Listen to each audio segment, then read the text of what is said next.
Trend में। ममता जी तो मना कर रही हो, तो हार स्वीकार ही नहीं कर रही थी। और एनडीए सरकार के एक विधायक हैं, नाम है अनंत सिंह, मोकामा से। ऐसे पागल ना बातचीत करते लोग सन आगे है लास्ट सिगरेट है। और अभी बंगाल में भी वो चर्चाएं हैं कि ईवीएम के जरिए भाजपा जीतती है।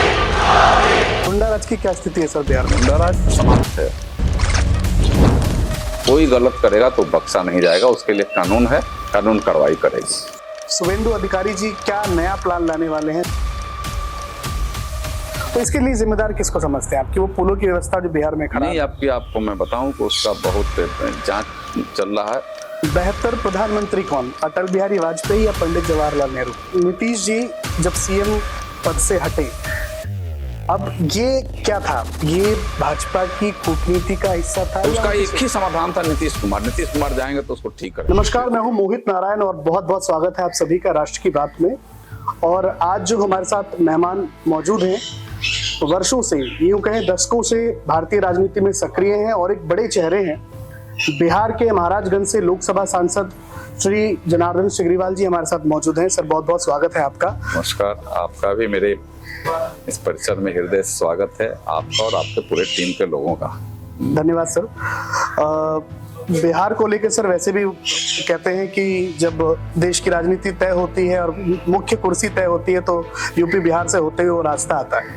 आप बिहार से आते हैं और बहुत पुरानी आपकी राजनीतिक जर्नी रही है, तो कुछ सवाल हम आपसे करना चाहते हैं। पहले तो हम बंगाल को लेकर बात करें। आपको शुभकामनाएं, बहुत बहुत। आपकी पार्टी ने ऐतिहासिक विजय वहाँ पे। शुभकामना बंगाल की देवतुल्य जनता के लिए है और हमारे राष्ट्रीय नेतृत्व, विशेष कर करके हमारे यशस्वी प्रधानमंत्री जी, गृह मंत्री जी, रक्षा मंत्री जी, राष्ट्रीय अध्यक्ष है और वहाँ के मतदान केंद्र के देवतुल्य कार्यकर्ताओं का अभिनंदन है। उनके वजह से बंगाल में एक भ्रष्ट सरकार खत्म हुई है, वहाँ लोकतंत्र फिर से बहाल हुआ है और बंगाल विकास की तरफ आगे बढ़ेगा, इसका शुरुआत हुआ है। अब सर बंगाल पे बात हुई है तो बंगाल के बारे में कुछ चीजें जो भी चल रही हैं ट्रेंड में। ममता जी तो मना कर रही हो, तो हार स्वीकार ही नहीं कर रही थी। और शायद लोकतंत्र में पहली बार हुआ है कि किसी सीएम ने इस्तीफा नहीं दिया, मतलब अपना रेजिग्नेशन नहीं दिया, उनको हटाया गया है। देखिए, यही तो असली लोकतंत्र की खूबसूरती है कि आप पे एनार्की नहीं कर सकते, आप मनमाना नहीं कर सकते हैं। और ममता जी का एक कुछ दिनों से मनमाना के तरफ उनका राह आगे बढ़ गया था कि हम भ्रष्टाचार भी करेंगे, उसके बाद भी हम केंद्र को गरियाएंगे, हम लूट खसोट और बंगाल को कंगाल भी बना देंगे, तभी हम केंद्र को गरियाएंगे। बंगाल में कोई भारत सरकार की योजना को लागू नहीं होने देंगे, चाहे बंगाल के लोग कितना ही प्रताड़ित हो जाएं। तो ये उनकी एक आदत बन गई थी। उनको यह भी लगा कि हम चुनाव में तो हार गए, जनता ने हमें हरा दी, जनता ने हमें रिजेक्ट कर दिया, तो हम इस्तीफा नहीं देंगे तो बने रहने। हमें लगता है कि अपने आप में यह घोर स्वयं का उनका अपमान है कि आपको एक मुख्यमंत्री रहते हुए, मुख्यमंत्री आप रही इतने दिनों तो उसके बाद भी आपको लोकतंत्र में संविधान का क्या अधिकार है, आपको ये भी अधिक माने पता नहीं है। यह हास्यास्पद बात है। लोग उनके ऊपर हंसी कर रहे हैं, पूरे राज्य के, उनके नहीं, बंगाल के नहीं, पूरे देश के लोग हंसी कर रहे हैं कि इतना माने नासमझ है, इतनी नासमझदारी है कि उसको पता भी नहीं है।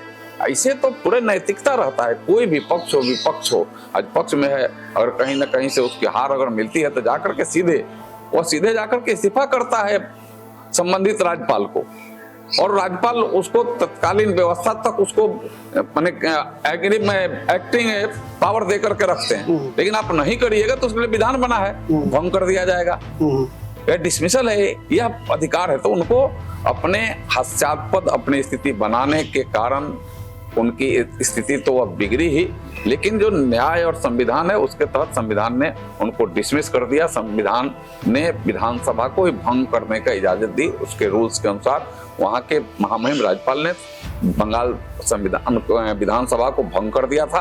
और अब तो वहाँ नई सरकार का गठन हो गई, पिछले 9 तारीख को ही नई सरकार पूरे फंक्शन में आकर काम कर रही है। अच्छा, इसी पे विपक्ष को लेके बात करते हैं। विपक्ष हर हमेशा जब भी कहीं किसी राज्य में चुनाव आते हैं तो एक बहुत बड़ा जिम्मेदार बन जाता है ईवीएम, और अभी बंगाल में भी वो चर्चाएं हैं कि ईवीएम के जरिए भाजपा जीतती है, तो क्या इस पे क्या टिप्पणी है आपकी? क्या जब भी ईवीएम से 21 में भी चुनाव ईवीएम से हुआ था, उस समय ईवीएम ठीक था, तो जहाँ जीत जाते अभी केरलम में चुनाव ईवीएम से हुआ है, तो वहाँ चुनाव ठीक है।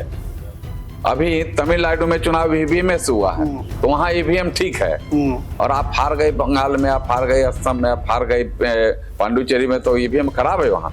इसे नहीं होता है। अगर खराब है, गलत है, तो सब जगह के लिए है जी।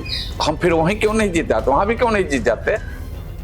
जनता ने रिजेक्ट किया है, मतदान जनता का है, और मतदान जब जनता करती है तो आप चाहे ईवीएम पर जो भी आरोप प्रत्यारोप लगाओ, वह जनता खारिज भी कर देती है उसको। न्याय तो खारिज करता ही है जी, लेकिन जनता भी खारिज कर देती है। आप उसको आरोप प्रत्यारोप लगा करके उससे बच नहीं सकते हो कि नहीं ईवीएम खराब है, ईवीएम खराब है। ईवीएम के लिए टेस्ट होता है, कई एक राउंड टेस्ट होता है, हर दलों के प्रतिनिधि रहते हैं वहां, और तब ईवीएम को सटीक कर करके और मतदान केंद्रों के लिए माने रवाना किया जाता है। अभी आपने अखिलेश यादव जी के लिए भी कुछ कल बयान दिया था एक, कि उन्होंने भी इस पे कुछ टिप्पणी की थी।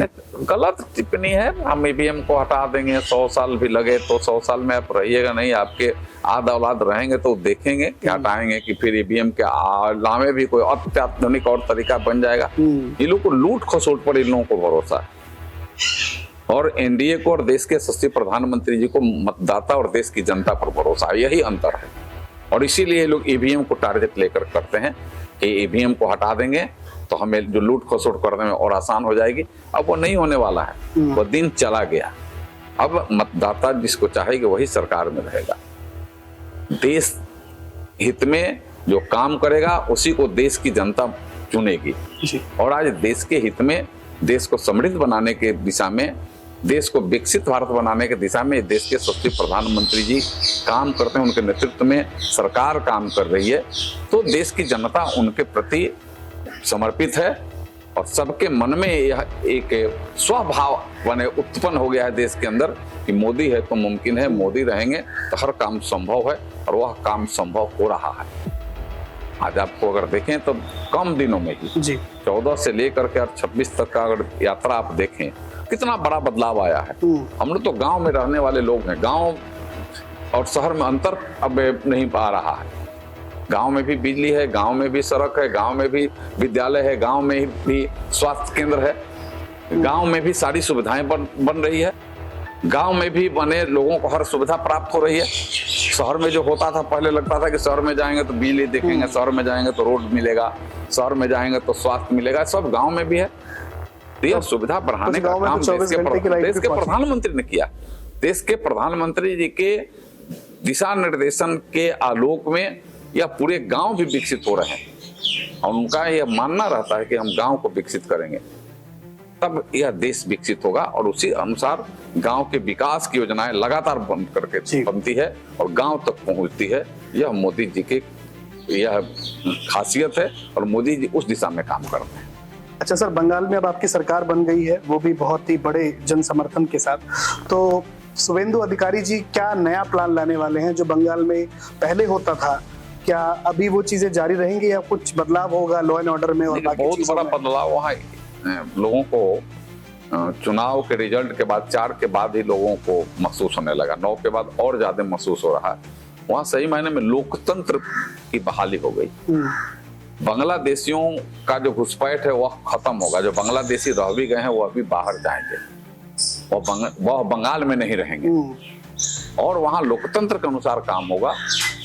विकसित बंगाल बने, समृद्ध बंगाल बने, इस दिशा में वहाँ काम होगा, तो सबकी समृद्धि होगी, सबका विकास होगा, और यही मोदी जी का संकल्प भी है, सबका साथ, सबका विकास, सबका विश्वास और सबका प्रयास। इस दिशा में बंगाल में भी अब काम होगा जो पहले नहीं होता था।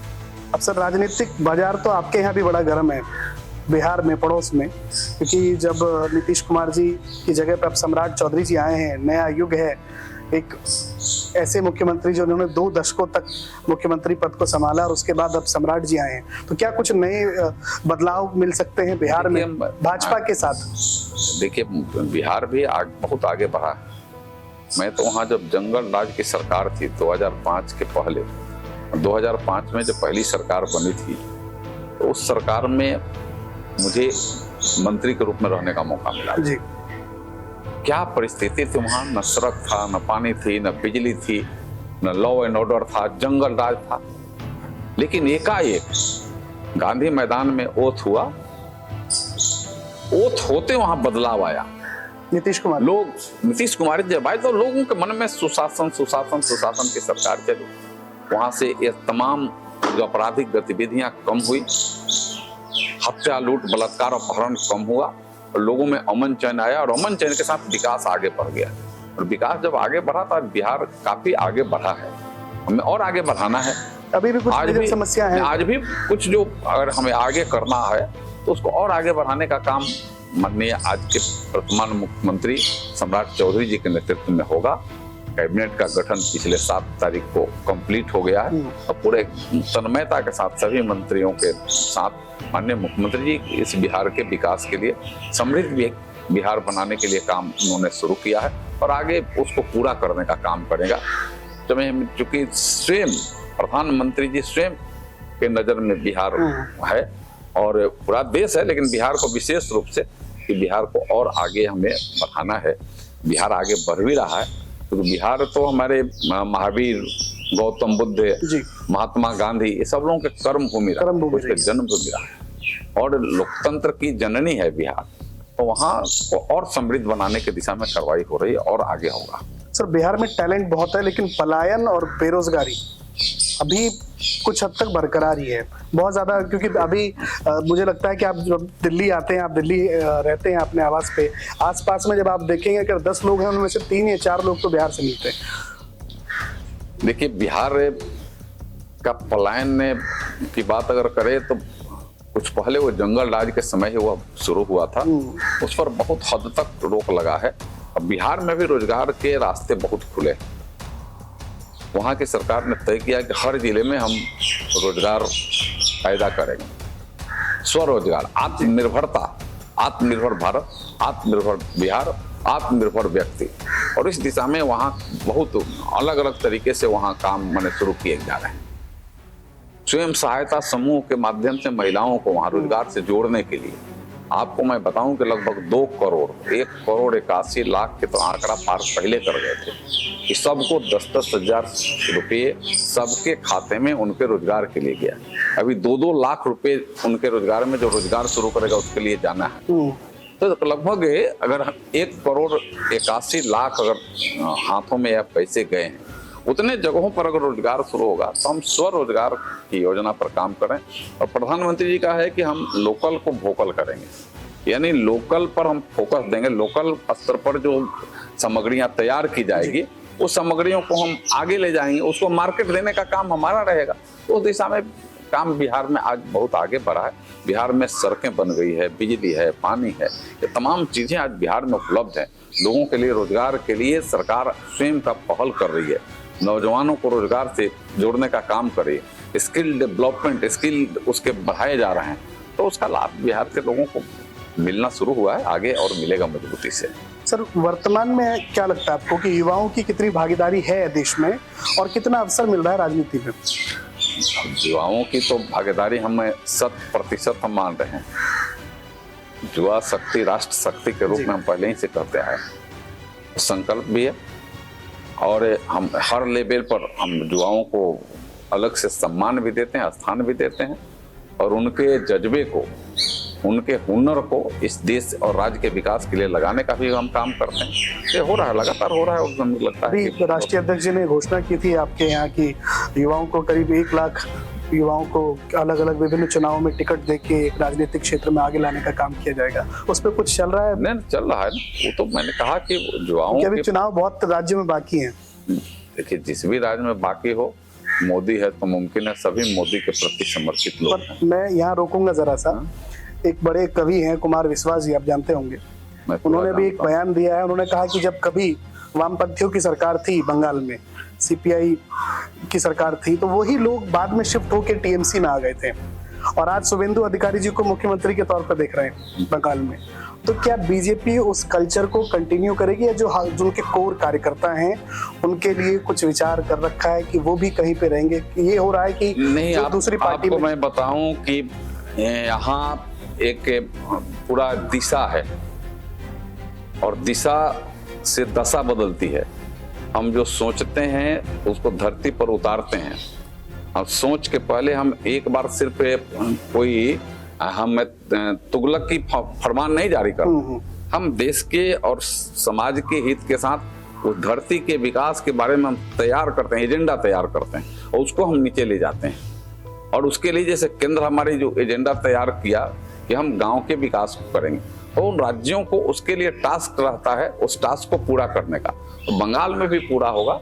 शुभेंदु अधिकारी आज नहीं, पहले वो टीएमसी में थे, लेकिन आज बीजेपी में है, बीजेपी के हमारे मुख्यमंत्री हैं, तो वो बीजेपी के कल्चर में ओतप्रोत हो गए हैं। बीजेपी के कल्चर के अनुसार वो काम उन्होंने शुरू किया है और बीजेपी के कल्चर के अनुसार वो काम कर करके इस राष्ट्र सर्वोपरि भाव से, देश हमारा सर्वोपरि है, हमारे लिए राज्य और राज्य की जनता सर्वोपरि है, उस बात से वो काम इस बात से भाजपा के किया है, उन्होंने करेंगे। भाजपा के लोग नाराज नहीं होते इस बात से कि आपने एक दूसरी पार्टी से आए हुए लोगों को कुछ जिम्मेदारी दे दी? नहीं, हम देखिए, अब हम मास पार्टी के लोग हैं, हमें नाराजगी का हमें तो चाहिए ना। हमें दूसरी पार्टी में वो घुटन महसूस कर रहे थे तब ना बीजेपी में आए। अब बीजेपी में आए, बीजेपी में उनकी कार्य क्षमता है, कार्य करने की उनकी ताकत है, तो बीजेपी स्थान भी देती है, स्थान भी देती है। एक नहीं अनेकों ऐसे ट्रोल होते हैं ना बहुत जगह सोशल मीडिया पर आजकल, उनके पुराने क्लिप चलाए जाते हैं जब वो भाजपा की बुराई कर रहे थे, और अब चलाए जाते हैं कि अब वो भाजपा की बुराई कर रहे हैं। कल की बात हुई पुरानी, कल क्या था उसको छोड़ दिया, आज वर्तमान क्या है इसको हम देख करके आगे बढ़ते हैं। हम वर्तमान को आगे और कैसे संवार सकते हैं, इसके दिशा में हम आगे बढ़ते हैं। सर, बिहार को लेकर बात हो रही है, तो बिहार में अभी एक पुल, विक्रमशिला पुल जो वो गिर गया, इससे पहले भी सुल्तानगंज में जो पुल गिर गया, तो पुलों को लेके बड़ी 25 साल की एज में भी एक पुल गिर गया, तो इसके लिए जिम्मेदार किसको समझते हैं आप कि वो पुलों की व्यवस्था जो बिहार में खराब है? आपको मैं बताऊं कि उसका बहुत जांच चल रहा है। तत्काल संबंधित इंजीनियर्सों को सस्पेंड किया गया है, जो उनके कंट्रैक्टर थे उसके ऊपर सख्त कार्रवाई हो रही है। हमें लगता है कोई भी गलत करेगा तो बिहार हो या देश हो, कोई बच नहीं सकता है। गलत चाहे पुल के निर्माण में हो, चाहे गलत उनके कोई विकास के गतिविधि में उनकी गलत माने भाव हो, तो उसको कानून कभी बर्दाश्त नहीं करेगा। कानून स्वतः उनके ऊपर कठोर कार्रवाई करेगी। गुंडाराज की क्या स्थिति है सर बिहार में? गुंडाराज तो समाप्त है। आप देख रहे हैं कितने इनकाउंटर हो रहे हैं। जो गुंडाई करेगा वह रुक जाएगा। एनडीए सरकार के एक विधायक हैं, नाम है अनंत सिंह, मोकामा से। उन पे आए दिन मुकदमे होते रहते हैं, अभी रिसेंटली भी कुछ मुकदमे हुए और बड़े बेबाक तरीके से बोलते भी हैं। उनको लेके आपकी कोई टिप्पणी, कोई व्यक्तिगत आप जानते हैं? उनको व्यक्तिगत मैं जानता हूँ, मेरे व्यक्तिगत बातचीत भी है, लेकिन मैंने कहा कि सबके लिए, कोई व्यक्ति के लिए नहीं, सबके लिए है। कोई गलत करेगा तो बख्शा नहीं जाएगा, उसके लिए कानून है, कानून कार्रवाई करेगी। आप नीतीश जी के साथ समय आपने बिताया है लंबा? नीतीश जी के साथ 2 टर्म वहाँ मैं मिनिस्टर था साथ में, और मुझे काफ़ी गहरे अनुभव उनके साथ रहने का हुआ है। उनके अंदर भी देश के प्रति, माने राज्य के प्रति एक समर्पित भाव है विकास के लिए।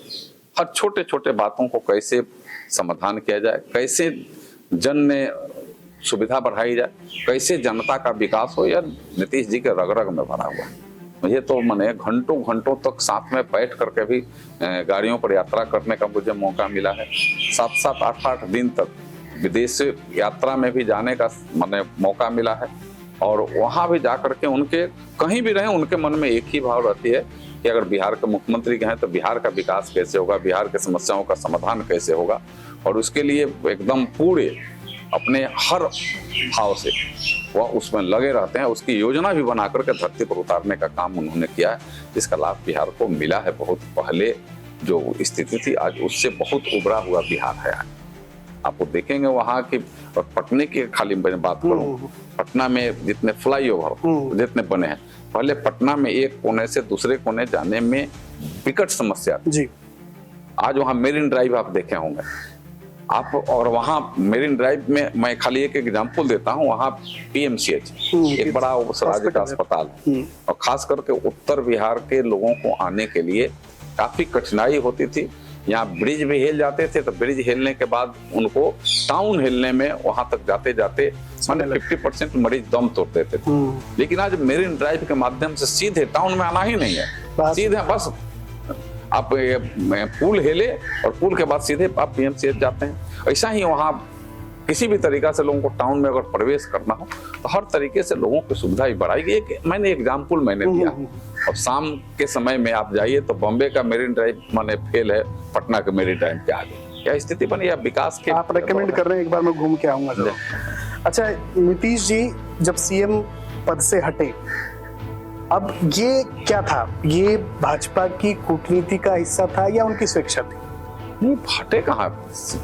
नीतीश कुमार जी ने इस्तीफा दिया, हटे वही अब स्वयं को हटाया उन्होंने, स्वयं तो ये उन्होंने इस्तीफा दिया।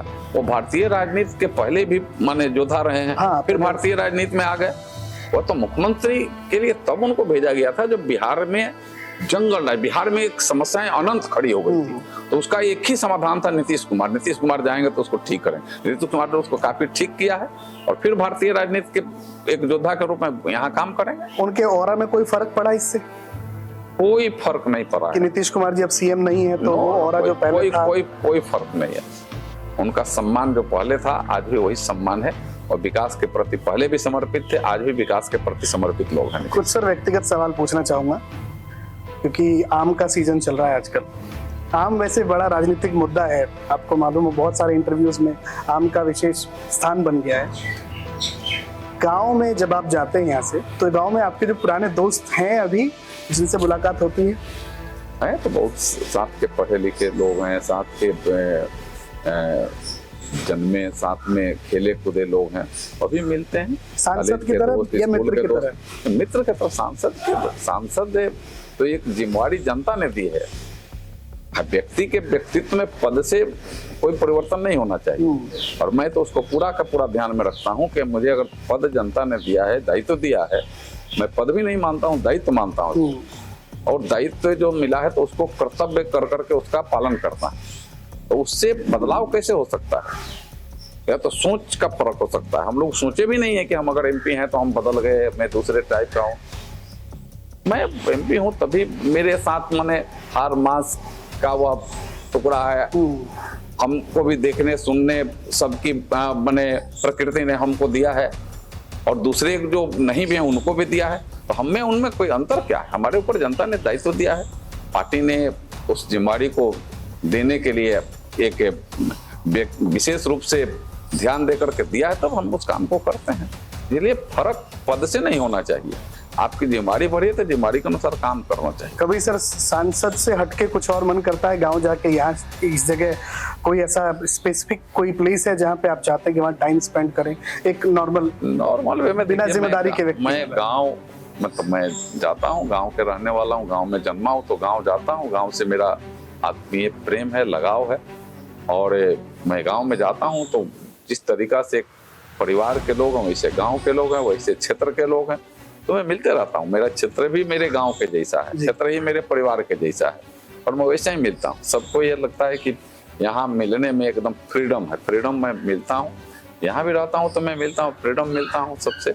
देखते हो और लोगों के यहाँ लाइन लगाना पड़ता है, पुर्जा भेजना पड़ता है। मेरे यहाँ कोई सिस्टम नहीं है। मेरे यहाँ आप आइए, आपके दरबार में, मेरे यहाँ प्रति रविवार को जनता के दरबार में सांसद होते हैं। वहाँ जनता के दरबार में सांसद जाते हैं और वहां में जाकर के दरबार में जनता नहीं आती है। सांसद के दरबार में जनता नहीं, जनता के दरबार में सांसद जाते हैं वहाँ।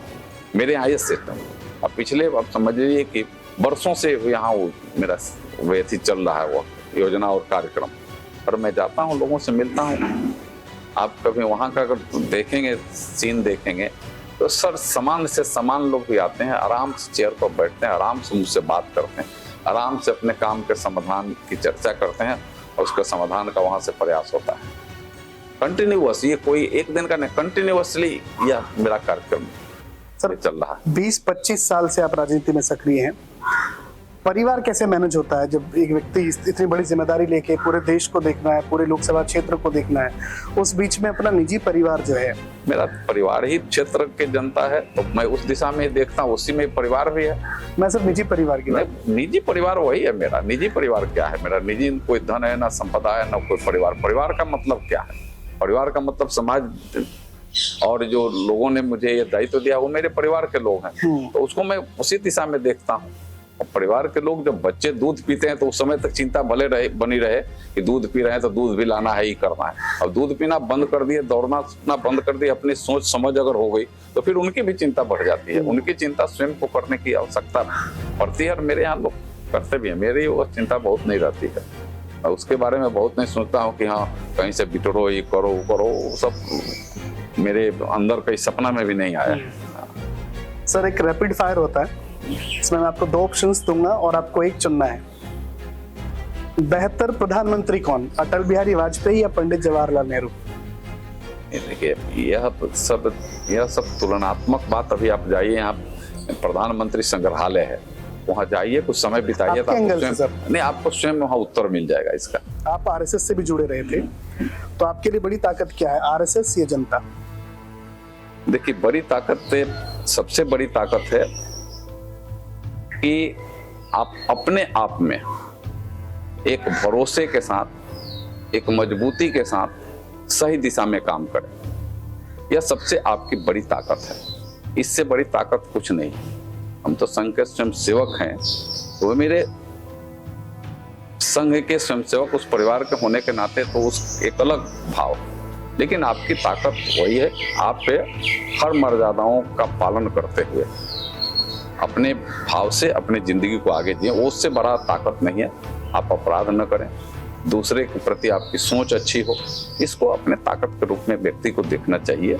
मैं अपने देखता हूँ, इसलिए मैं ये बात को कहता हूँ। बिहार के लिए क्या जरूरी है सर, उद्योग या कृषि? बिहार के लिए दोनों जरूरी है। बिहार तो कृषि प्रधान देश ही है, या बिहार तो विशेष करके कृषि प्रधान राज्य है। अन्य देश के राज्यों में कृषि होती है, लेकिन वहाँ उद्योग धंधे जो पिछले कालखंडों में जो जंगल राज्यों के समय जो बंद हुए, हमें लगता है कि वह अभी सब आस्ते आस्ते सब जगह चालू हो रहे हैं। बिहार में चीनी मिलें थी, बिहार समृद्ध बिहार के तरफ पहले ही था, खास करके मेरे जिले में मॉर्टेन का चीनी मिल, वहाँ एशिया का सबसे अच्छा चीनी, मॉर्टेन का चीनी में मरौड़ा का चीनी मिल, मॉर्टेन की फैक्ट्री, मॉर्टेन चॉकलेट जो आता था, आज उस क्वालिटी के चॉकलेट, आज बहुत सारे चॉकलेट बनाने वाले कंपनियां हो गई, लेकिन मॉर्टेन की चॉकलेट क्वालिटी का नहीं। हम लोग 5 पैसा में चॉकलेट वहां से लेते थे, बच्चे जब थे तो 5 पैसे में वहाँ के हाई क्वालिटी की चॉकलेट जो विदेशों तक जाता था वहाँ। अच्छा। लेकिन आज वो बंद हो गई। सारण इंजीनियरिंग तो मरौड़ा में स्थापित था, वो बंद हो गई। बिहार के जो रास्ते थे वो बंद हो गए कुछ दिनों तक। जब मॉर्टेन की वजह से दूध लोगों को लेना पड़ता था, तो लोग दूध का पालन करते थे, दुधारू गायों का पालन पोषण करते थे, उसके माध्यम से आता था। जब चीनी फैक्ट्री थी मॉर्टेन की, तो गन्ना उत्पादन किसान करते थे, तो उसके आता था। सारण इंजीनियरिंग था, तो वहाँ के पार्ट पुर्जे जो बनते थे देश के अंदर, वो सारे बड़े बड़े जहाजों में, बड़े बड़े एथियों में लगता था, वहाँ का पार्ट पुर्जा इस क्वालिटी का था। लेकिन वो जंगल राज की वजह से बंद हो गया था। आज उसके लिए प्रयास सरकार कर रही है। आगे आने वाले दिनों में हर जिले में कुछ ना कुछ उद्योग धंधे, और खास करके जो शुगर फैक्ट्रियां वो जंगल राज के समय बंद हुआ, उसको चलाने के लिए सरकार प्रतिबद्ध है, उसको शुरू करने का काम कर रही है। बिहार में हमने जहाँ शिक्षा नहीं था, तो हर जगह पर हमने medical college, engineering college, overseer college, यह सभी स्थापित हर जिले में लगभग हो गया है। इसका लाभ तो लोगों को मिला है। सड़क, पानी, बिजली, स्वास्थ्य, ये सारे सुविधाएं उन्हें शिक्षा के क्षेत्र में भी और आम समस्याओं के समाधान के क्षेत्र में भी हम अग्रसर किए। सर सबसे कठिन चुनाव कौन सा रहा आपके लिए, 19 का, 14 का या 24 का? देखिए मैं शुरू में भी चुनाव मेरी जनता ही लड़ती, मैं तो एक प्रतीक के रूप में एक रहता हूँ। जनता चुनाव लड़ती है, तीनों में से किसी में तो एक ज्यादा और कम का कठिन का मेरा बहुत नहीं लगता है उसमें। एक बार का चुनाव थोड़ा सा मुझे झकझोरा था, जिस समय वहाँ गठबंधन के उम्मीदवार भी लड़ गए थे सिंबल से मेरे साथ। 2000 के बाद का 2005 का चुनाव। अच्छा, ये भाजपा से पहले की बात है? भाजपा से ही मैं था उस समय। अच्छा।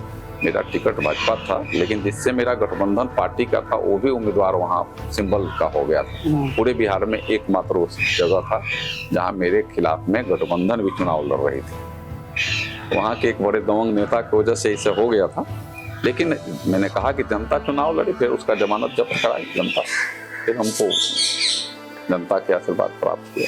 सोशल मीडिया का सर ज्यादा फायदा है या नुकसान? नहीं, सोशल मीडिया का तो फायदा है। हर बात को लोग सोशल मीडिया के माध्यम से चाहते हैं कि जल्द से जल्द एक से दूसरे, दूसरे से तीसरे, ऐसे कर कर के लाखों करोड़ों, जिसकी उसमें जितनी पकड़ पहचान पहुंच है वहां तक पहुंच जाए। सोशल मीडिया से लाभ तो है बहुत, कुछ मायने में घाटा है। जब ऐसे घाटा की बात आती है तो सरकार उसको बैन लगा देती है। जी, महाराजगंज को सर अगर एक लाइन में आपको डिफाइन करना हो तो? देखिए, महाराजगंज की जनता मेरे लिए देवतुल्य है और महाराजगंज को मैं सोने की चिड़िया बनाना चाहता हूँ।